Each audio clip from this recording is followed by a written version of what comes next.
게스트가 묻고 진행자가 답하는 역시나 박정호. 오늘도 저 아나운서 오승훈이 질문하고 박정호 교수가 답하겠습니다. 교수님 안녕하세요. 예, 안녕하세요. 네, 오늘은 부동산 대책을 들고 오셨습니다. 예, 맞습니다. 댓글창이 뜨겁겠는데요. 오늘이 우리 마지막 방송인가요?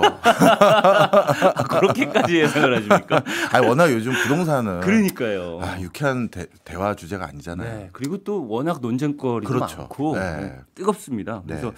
댓글창도 뜨거울 것 같다는 생각이 드는데 네.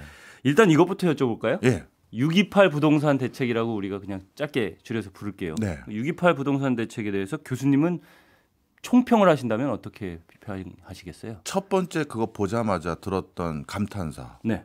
와, 충격이다.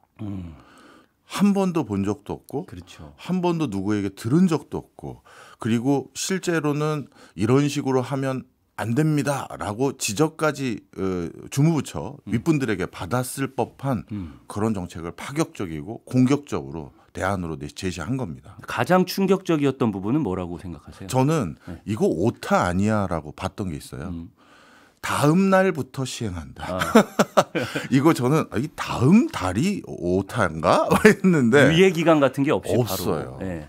사실 그동안의 정책은 그 기조가 뭐였냐면 네. 정책이라는 게 안전성도 중요한 요소고 그리고 또 선의의 피해자가 있으면 안 되니까 네. 갑자기 정책이 바뀜으로 인해서 이미 계약이 예정되어 있거나 계획을 다 하신 분들이 피해보면 안 되니 약간의 시간을 드리자. 네. 그랬던 게 과거의 전례들이잖아요. 예, 보통 부동산 같은 경우에는 막 1년, 2년 이렇게씩 시간을 드리자. 그렇게도 했고 경우가 뭐 많았죠. 좀 짧게 주면 한두 달이라도 적어도 좋습니다. 네. 어떤 정책들은. 예. 그런데 한두 달 예전에 줘봤더니 어떤 일이 생겼느냐. 그 한두 달밖에 없다고 야 빨리 은행으로 달려가서 대출 받아서 아니면 먼저 계약서부터 씁시다. 예. 우리 다 봤잖아요. 그래서 그동안 정책 위반자들의 불문율을 깨고 일부 피해보는 사람 억울한 사람 있더라도 안 되겠다. 내일부터 시행하십시오. 이게 들어갔다는 게 저는 굉장히 충격이었습니다. 아, 그렇군요. 근데 이게 이렇게 급박하게 바로 시행할 수밖에 없을 만큼 최근에 부동산 가격이 워낙에 또 심상치 않다라는 말이 너무 많이 나왔고. 맞습니다. 예. 그렇다면 근래 부동산 가격의 그 급등의 원인, 이 대책이 나오기 전까지 그 가장 큰 이유는 뭐였다고 생각을 하세요? 여러 가지가 있습니다. 네. 사실 많은 분들이 요즘 저한테 이 질문을 어디 가도 제일 많이 하세요.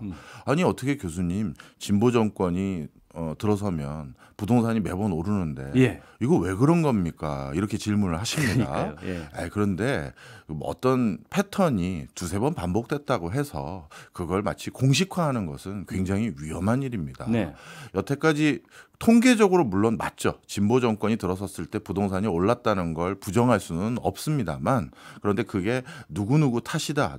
어떤 원인이다. 이렇게 하나로만 설명할 수는 절대 없고요. 네. 이번에 일단 부동산이 네. 급등했던 요인들이 몇 가지가 있습니다. 그중에 몇 가지 설명드리면 예. 일단 어떤 경중을 따지고 제가 순서대로 지금 설명드리는 건 아니고 먼저 생각나는 것들을 기반으로 설명을 좀 드리면요. 예.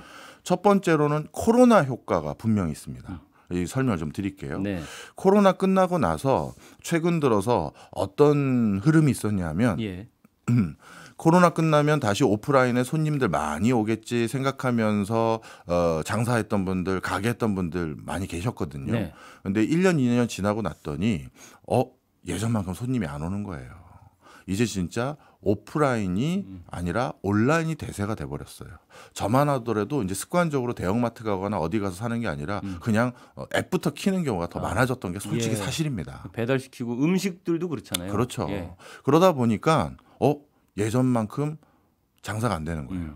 그래서 우리가 아마 오승훈 아나운서 살고 계신 지역도 아파트 단지에 계속 공실인 상가도 있고 네. 아니면 옛날엔 여기 상가 있었는데 공실을 바뀌었네 이런 것도 있잖아요. 여기 신촌 2대 이쪽만 가도 공실 깜짝 놀랐어요. 굉장히 많습니다. 맞습니다. 네, 1층에. 예, 그것도 1층에 진짜.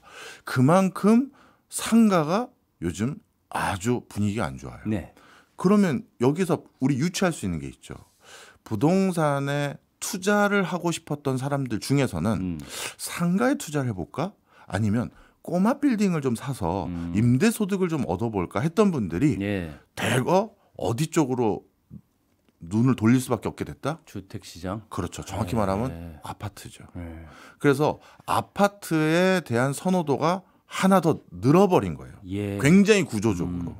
그래서 그것들이 지금 쌓이고 쌓였던 것이 있는데 그런데 아파트를 살까 말까 주저했던 분들이 좀 계신데 네. 이재명 대통령이 유세 중에서도 그랬고 자기의 부동산에 대한 철학으로 하나 말씀 주신 게 네.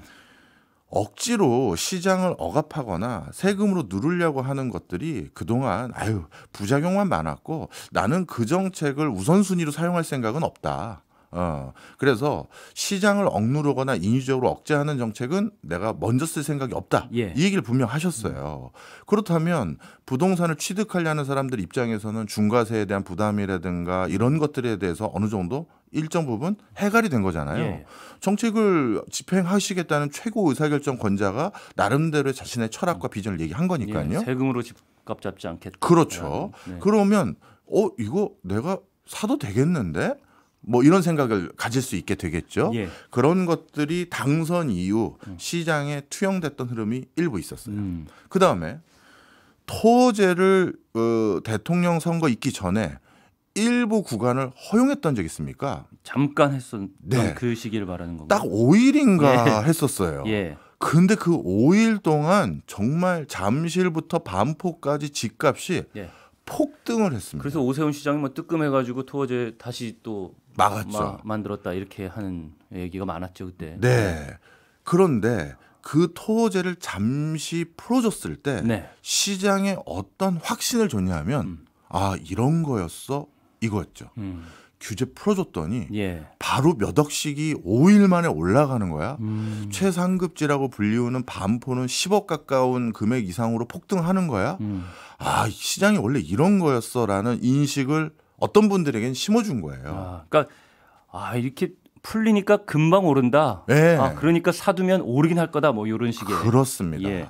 그래서 결국 정부에서도 깜짝 놀라서 오히려 토호제를 더 광범위하게 전 지역으로 이렇게 확대 적용하는 일이 생겨버렸죠. 예. 그랬더니만 아직 부동산이 상승 여력이 있는 지역이 있었구나. 그리고 그런 지역에 대해서는 우리가 충분히 투자 가치도 있었구나라는 인식을 갖게 된 분들은 사고 싶었는데 예. 거기 살 수가 없게 됐잖아요. 이제 토호제로 묶이고 해서 갭 투자도 어려워지고 대출도 어려워지고 해서요. 또 실거주 등등등도 얘기를 해야 되고 그러니 마용성이라고 하는 준상급지로 간 거예요. 예. 그래서 이번에 부동산 폭등을 이끌었던 가장 그 핵심 지역이 이 마포, 용산, 뭐 성수, 예. 이쪽 지역이었던 거거든요. 그러다 보니 이게 여기가 또 뛰니까 네. 또 바깥에 있는 서대문 또 뛰고 강동 뛰고 뭐 이런 중량 뛰고 이렇게 되는 거예요. 예. 그래서 토제 잠시 풀어줬던 것이 시장에 줬던 메시지가 또 예. 어마어마하게 컸다. 이게 또 하나 있었었고요. 그다음 또 한 가지. 이건 우리 이미 시장에서 확인한 거잖아요. 우리 주식 시장이든 부동산 시장을 예. 단기간에 급등시키는 가장 확실한 요소 뭘까요? 주식 같은 경우 뭐 실적 아닐까요? 미래에 대한 기대감 아닐까요? 네. 아닙니다. 심리가 아니고 유동성 공급이죠. 유동성 공급. 네. 우리 코로나 때 오히려 경제적으로는 악재였잖아요. 그런데 왜 주가가 2,000선에서 계속 맴돌던 게 3,500 근처까지 갔을까요? 유동성 공급을 확대했으니까 정부가. 그렇죠. 네. 그리고 왜 코로나 기간 동안 전 세계적으로 부동산이 다 폭등했죠? 또 유동성 공급이에요. 예. 글로벌 금융위기 이후 또 주가 또 급등했던 거. 네. 이것도 유동성 공급이거든요. 그런데 현 정부에서 당연히 지금 경제가 0% 경제 성장률까지 곤두박질 치니까 경기는 살려야 되는 거 아니겠습니까? 그래서 대규모 재정 투여를 이미 예고를 했어요.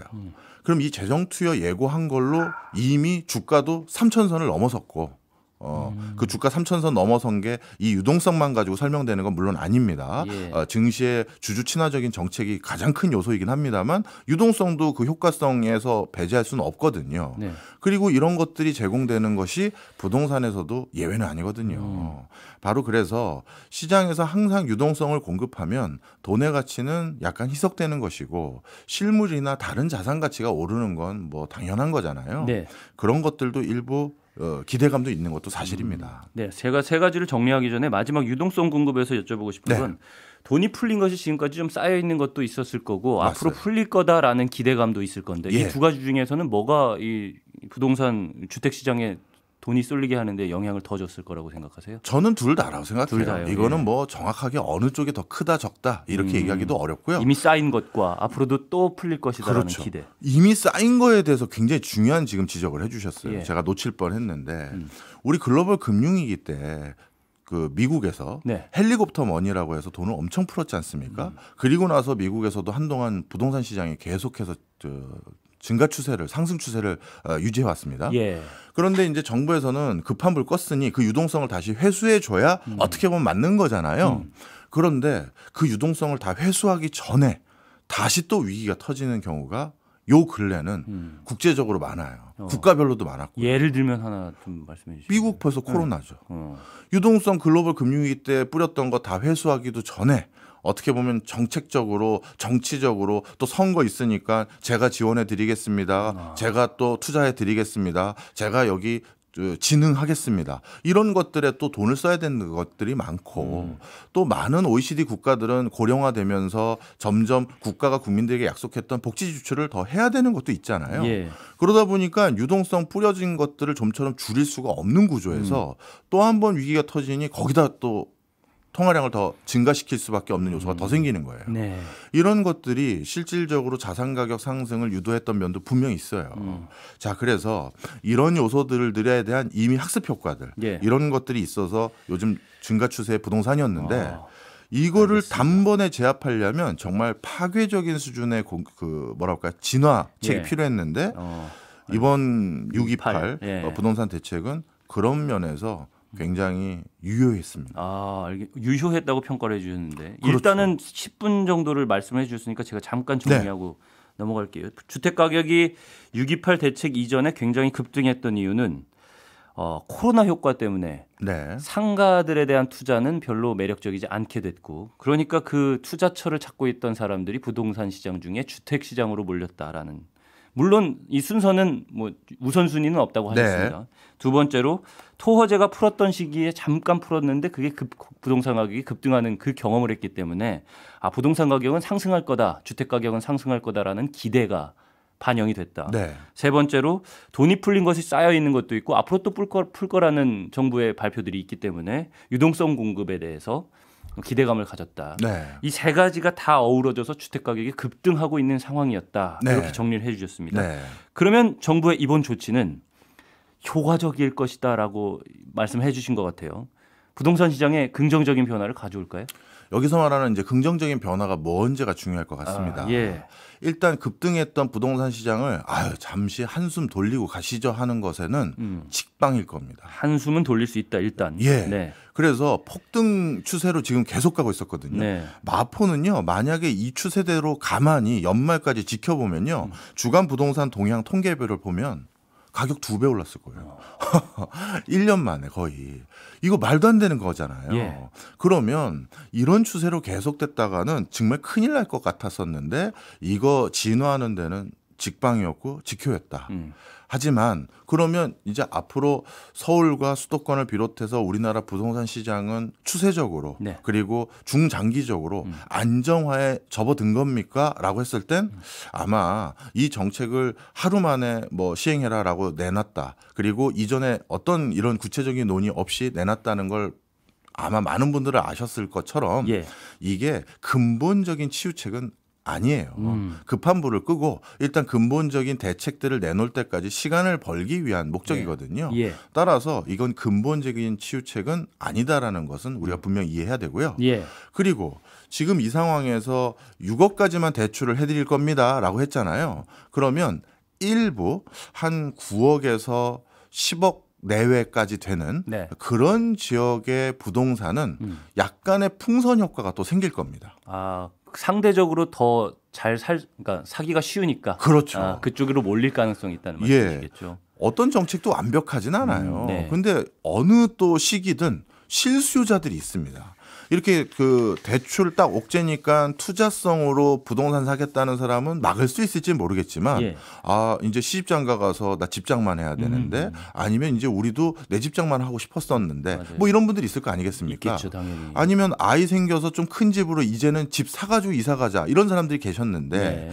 이분들이 그래도 조금 대출을 끼더라도 앞으로도 상승 여력이 있을 법한 지역에 우리 집을 사는 게 어떨까?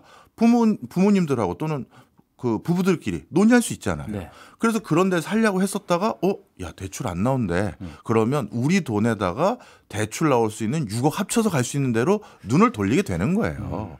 그래서 그런 쪽의 쏠림 현상으로 일부 풍선 효과는 분명히 있을 수 있습니다. 네. 단 이 풍선 효과도 아주 크지는 않을 거예요. 왜냐하면 우리가 6억까지만 대출해 줍니다 하니까 모두 다 그런 쪽으로 그런 지역, 그러니까 손에 잡힐 수 있는 지역으로만 몰려갈 거다 이렇게 생각할 수 있지만 이번에 628 부동산 대책을 발표한 주무부처가 네. 국토부가 아니라 금융이에요. 네.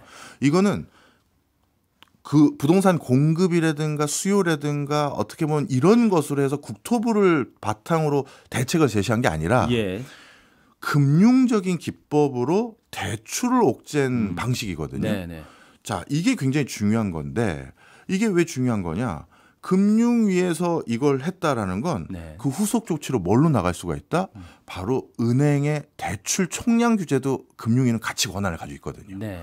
그래서 6억까지는 대출해줘 했더니 전부 6억 대출에다가 내돈 얹을 수 있는 뭐 8억에서 아니 뭐 12억까지라고 하겠습니다. 제가. 하여튼 그 언저리에 있는 매물에 또 폭등이 올라갈 것 같으면 은행에 전화 돌리는 거죠. 예. 대출 더 해주지 마세요. 총량 지금 상반기에 풀지 마십시오. 이런 식으로 규제 아닌 규제도 할 수 있는 거예요. 예. 그러니까 은행들이 대출 총량으로 그걸 또 옥죄버리면 6억까지 대출을 해준다고 해서 은행을 찾아갔는데 저희가 지금은 세일이 다 끝나서 판매가 다 끝나서 없는데요 소리도 나올 수가 있는 거죠. 그래서 풍선 효과에 대한 우려도 생각보다는 아주 크진 않습니다. 그러면 지금까지 말씀하신 걸 종합하면 일단은 이 대책으로 한숨은 돌렸다. 네. 더 막 급격하게 오르는 건 막았다라는 네. 걸 한숨 돌렸다로 표현을 하겠습니다. 근데 금융위에서 주도를 한 것이기 때문에 금융위가 이 대출 부분에 있어서 다시 한번 또 어떤 전략들을 내놓을 수 있고 네. 대책들을 내놓는다면 그러면 상황을 보면서 또 대응이 가능한 거 아닌가라는 생각까지 들어요. 네. 그러면 한숨 돌리기가 좀 더 길어질 수 있지 않을까 하는 생각도 들거든요. 그게 말 그대로 한숨만 계속 길게 돌리는 거지. 우리가 제일 궁극적으로 부동산에서 원하는 정책이 뭐예요? 그 내가 살고 싶은 지역에 그렇죠. 살 수 있는 가격에 원활하게 집을 공급하는 거잖아요. 그리고 사겠다는 사람들은 원활한 시점에 네. 원활하게 이사 다닐 수 있게끔 해주는 거잖아요. 그렇죠. 그런데 이거는 네. 어찌 보면 거래 절벽을 일종의 유도한 것도 있어요. 그리고 사실은 이 부분은 우리 2부에서 또 얘기를 해야겠지만 네. 진짜 이번 정책으로 피해 본 사람도 소수지만 있을 거란 말이에요. 그렇죠. 예. 근데 우리 변호사시니까 네. 법의 가장 중요한 지향점 중에 하나가 뭡니까? 도둑 10명을 놓아주더라도 무고한 사람 1명을 잡아들이면 안 된다는 거잖아요.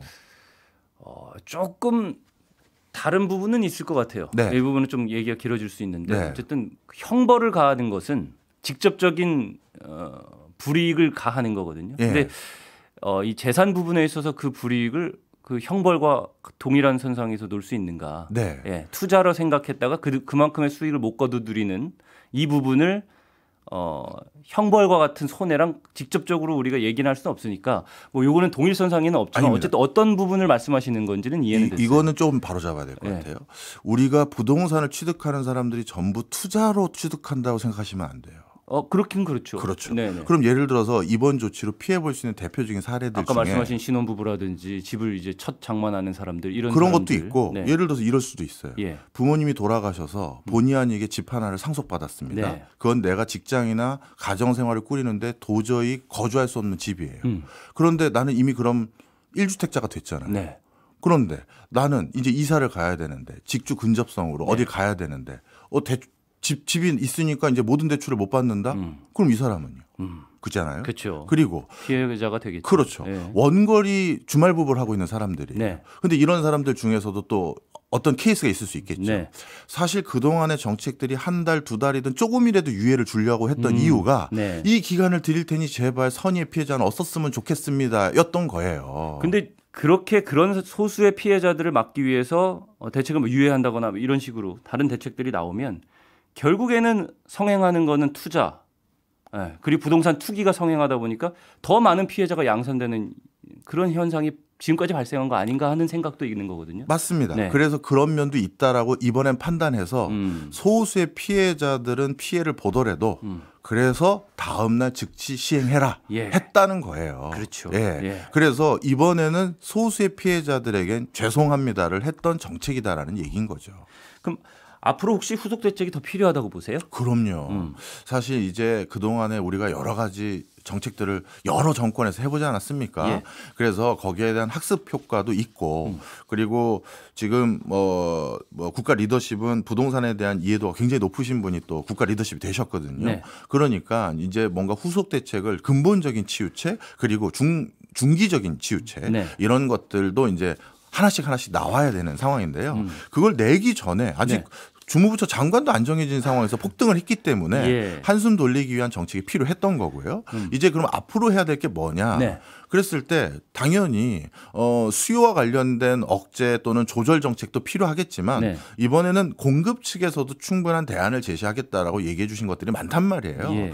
그래서 어떻게 하면 안정적으로 공급을 계속할 수 있는지 그것도 적절한 가격이나 적절한 지역에 네. 이 부분에 대한 고민도 해야 되고요. 그리고 또 한 가지 기억해야 될 게 지금 서울은 불장이었지만 지방 부동산은 계속 떨어져 갔어요. 맞습니다. 제가 사실은 이 부분에 대해서 좀 질문을 네. 꼭 해야겠다라는 생각은 하고 있었어요. 네. 네. 그래서 지방은 경기를 어떻게 살릴 거고 지역 균형 발전을 어떻게 할 것이며 지방 부동산 떨어져 가는 것들은 그냥 놔둘 것인지 네. 아니면 다시 반등시킬 것인지 그거에 대해서도 답이 필요합니다. 네.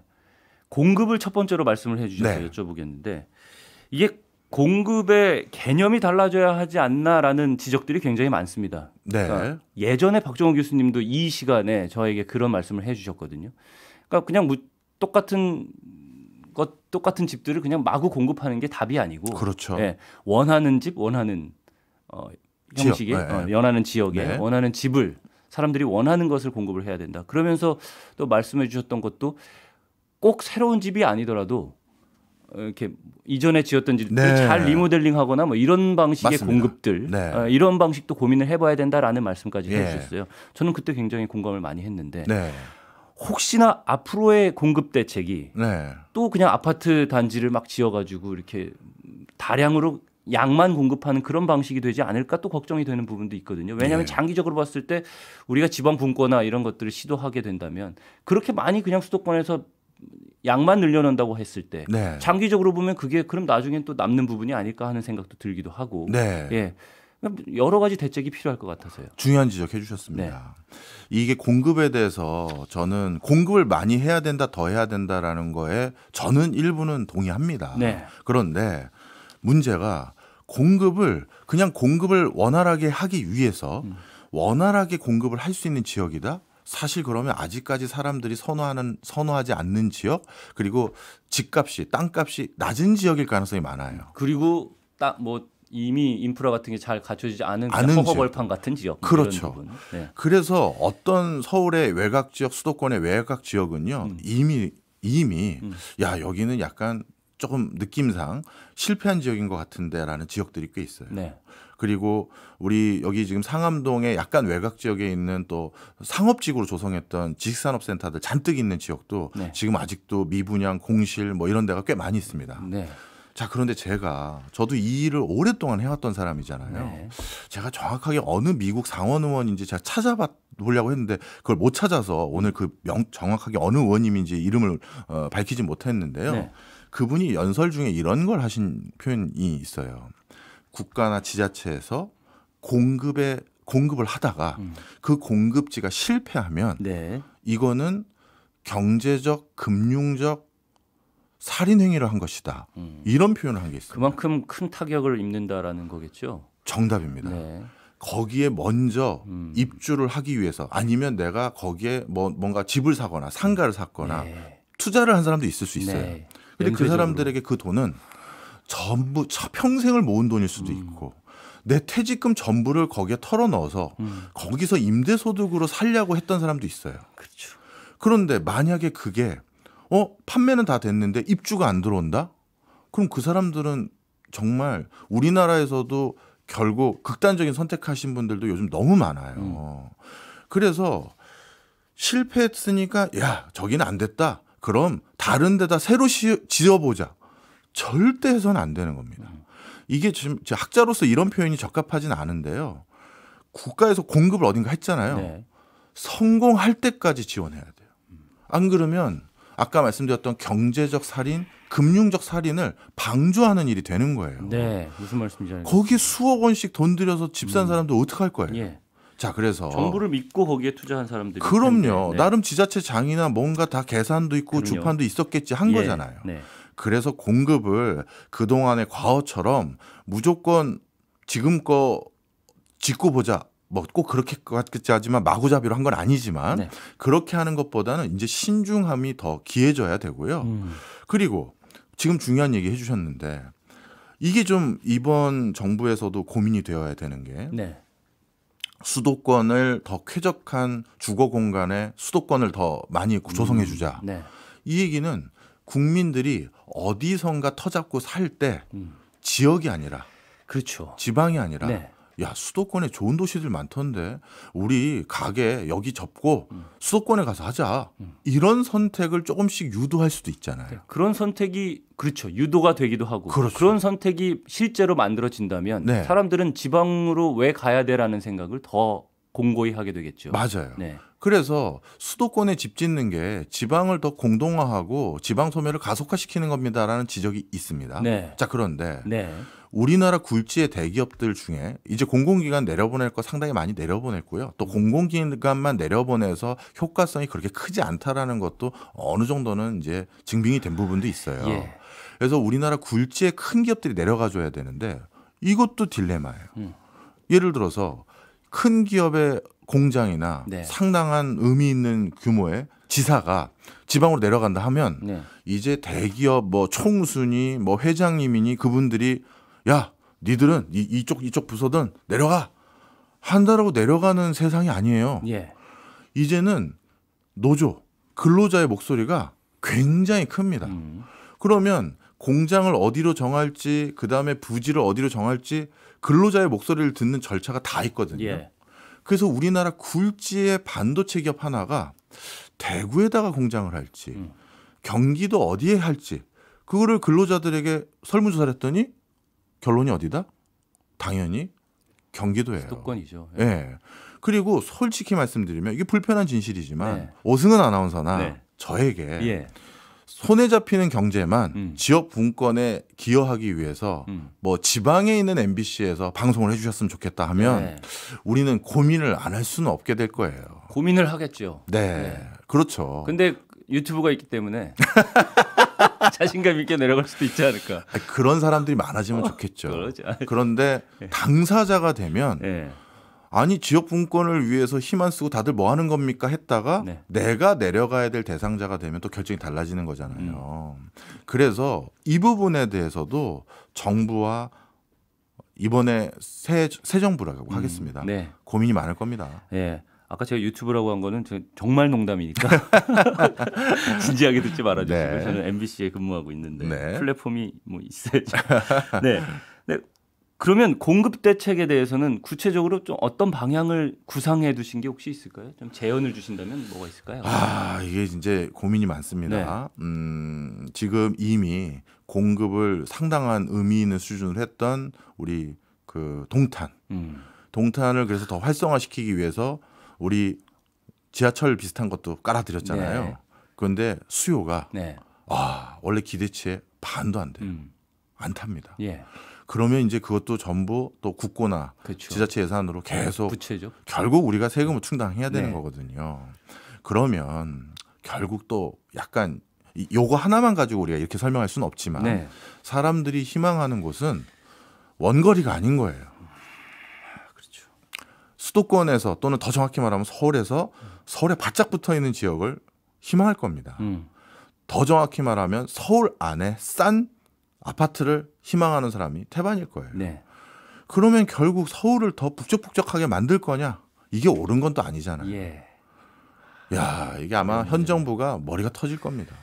그러니까 지금 말씀하신 거를 좀 종합해 보면 공급을 하긴 해야겠고 이걸 네. 공급 확대라는 그냥 단어로 표현을 해볼게요. 네. 그럼 공급 확대와 지방 분권화 이 두 가지는 선택의 문제는 아니고 함께 가야 되는 문제이긴 한 것 같아요.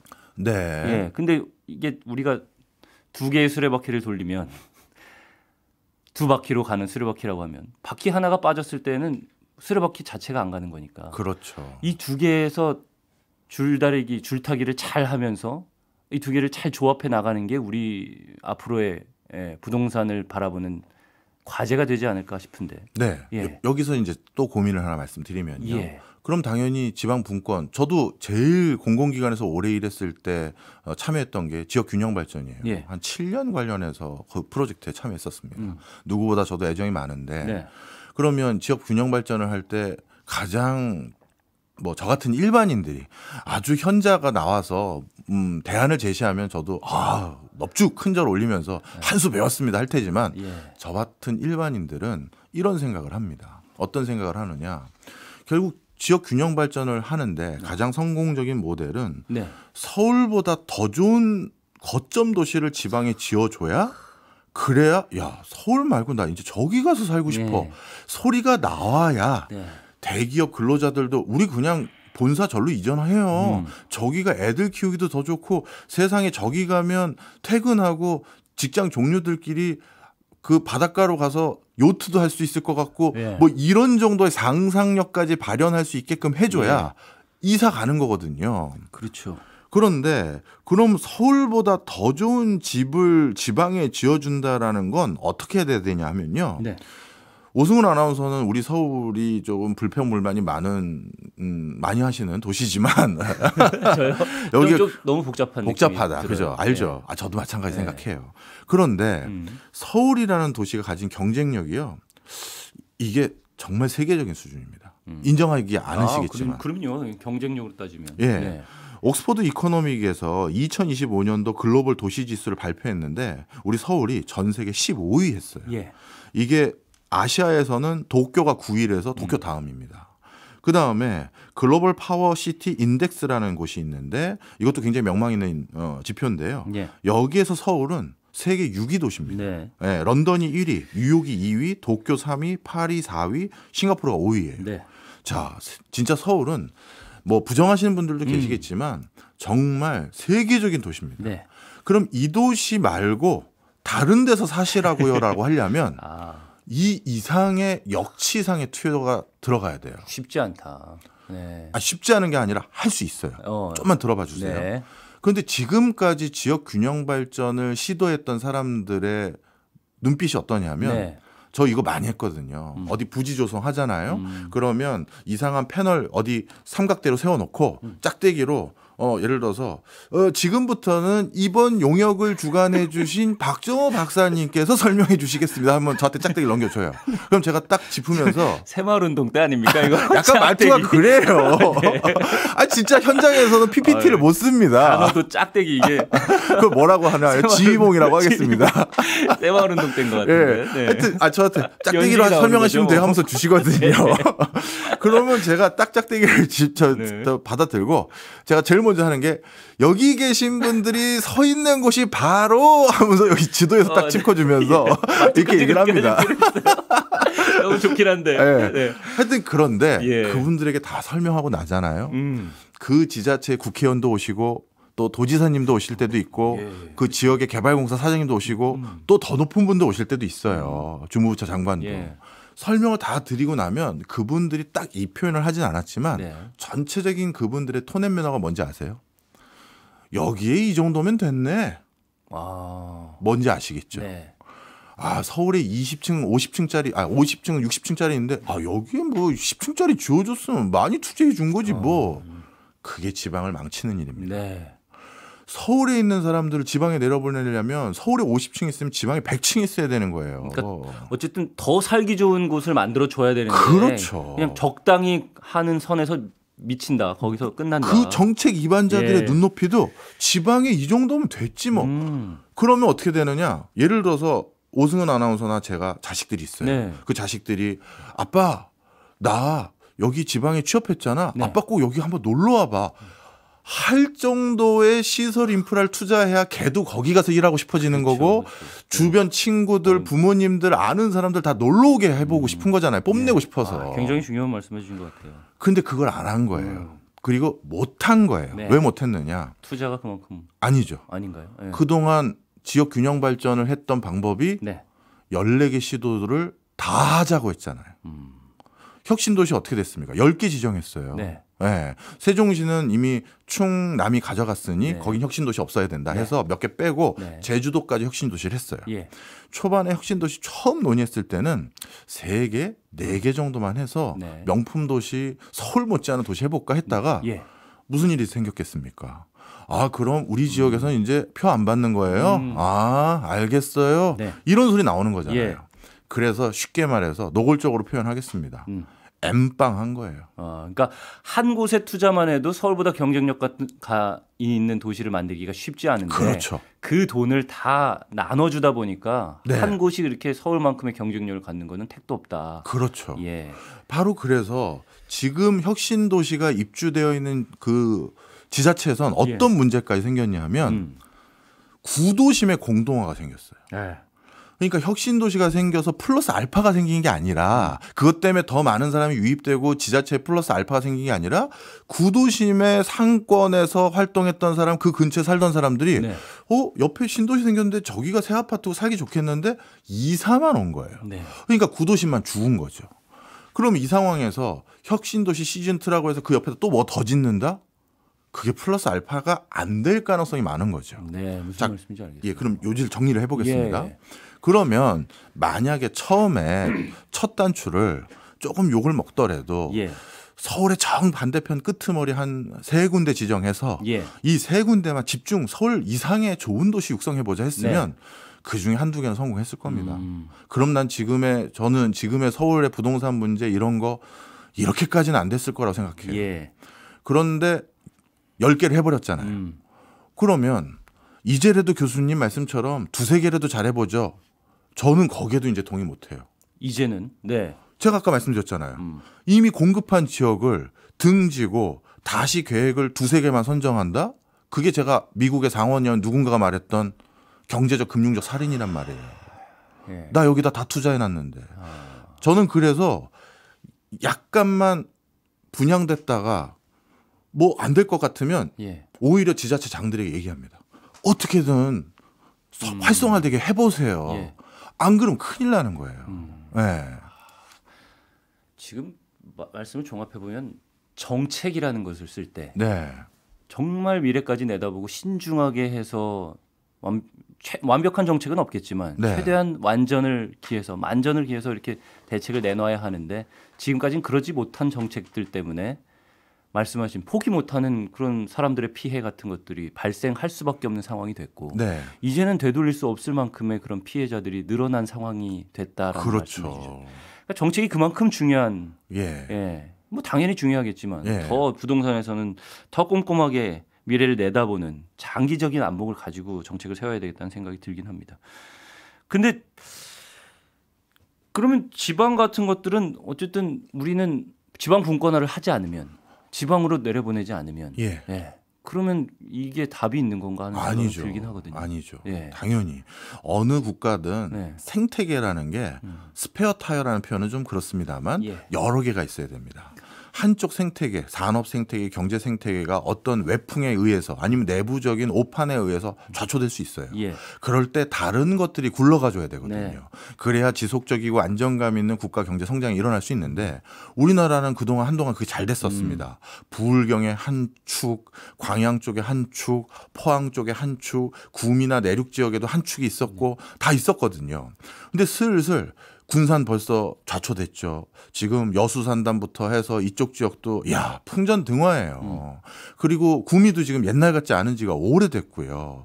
이런 상황에서 하나씩 생태계가 외부에 예. 다른 결로 움직이던 생태계가 좌초되면 서울 수도권이 만약에 그래서 붕괴된다. 뭔가 문제가 생겼다. 산업적으로.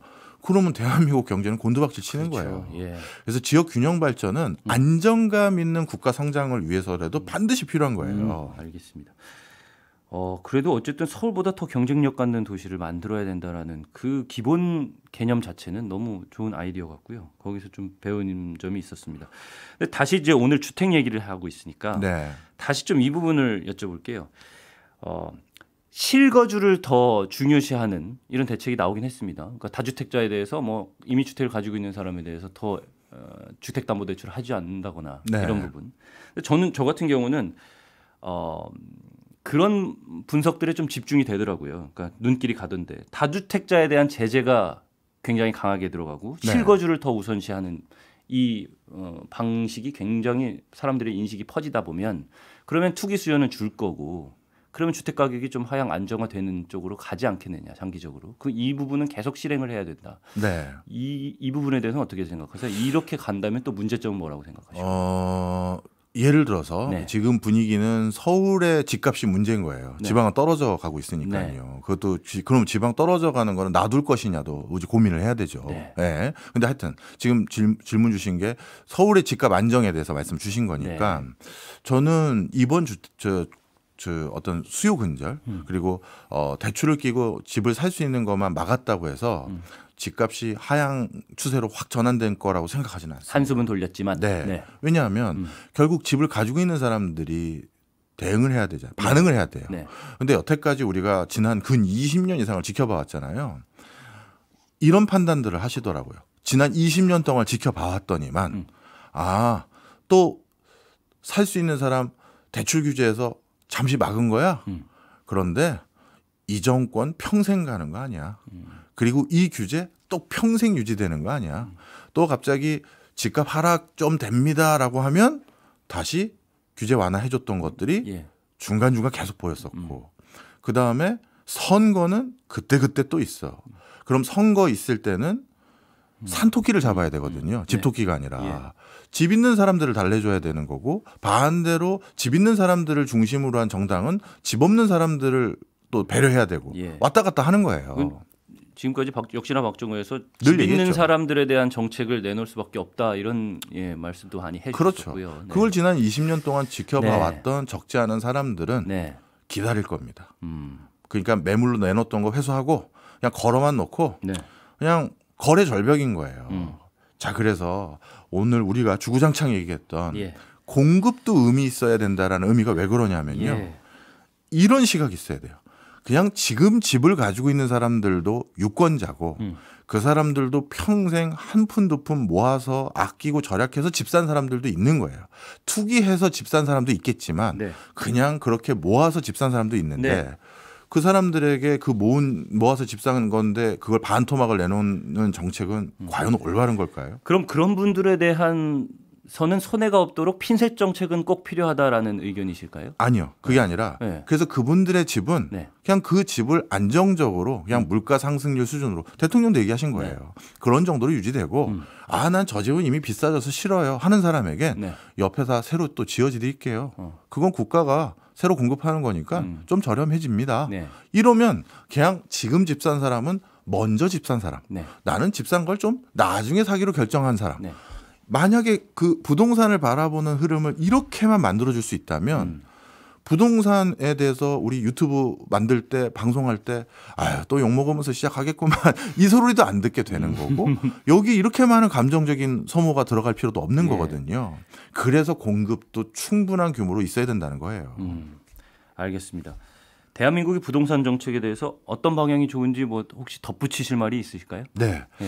너무 조급하게 생각하지 마시고 약간의 시간을 가지시더라도 규모감 있고 시장에 영향력 있으면서 이거는 정말 우리가 이제는 신뢰할 수 있는 수준이다라는 종합 대책이 나와주셨으면 하는 바람입니다. 알겠습니다.